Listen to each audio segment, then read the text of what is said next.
Today we're going to learn how to polish VITA ENAMIC. Using a ceramic-friendly rotary instrument, grind the sprue off. To help protect the margins of the milled restoration, you may want to consider using a direct or indirect composite to fill into the intaglio of the crown and create a pseudo die. So I'm using a VITA gray diamond smoothing wheel. This wheel can be used to reshape, contour, but also smooth the surface of the VITA ENAMIC. After you have smoothed the VITA ENAMIC the way you want, shaped it, contoured it, you will now start using the pre-polish. What we have for the VITA ENAMIC to polish is a technical set and a clinical set. Both have a unique forms, shapes, and each tool can be used in different areas of pre-polishing.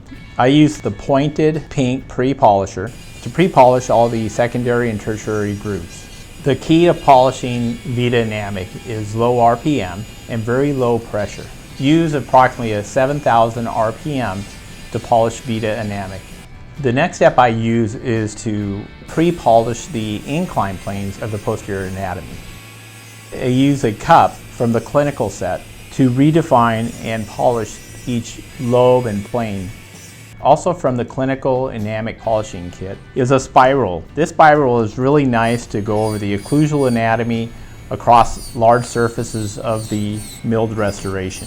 Remember that when polishing closer to the margin, you may want to use that composite die to help protect the margin.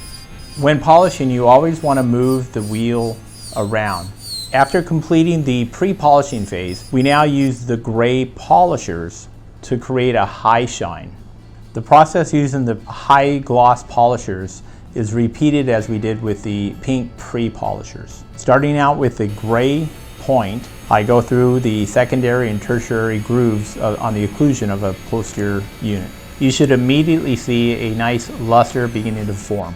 Continue to use the gray high gloss polishing cup to polish up the incline planes and in between the lobes of your posteriors. The gray high gloss polishing spiral is then again used for the anatomy and across the face of the restorations. Make sure that you avoid to over polish your contacts. One of my final polishing wheels is the gray high gloss polisher round. Using the two-step process of the VITA ENAMIC polishing sets, you should be able to acquire a very nice gloss finished look that the patients will love. VITA ENAMIC will feel like a natural tooth.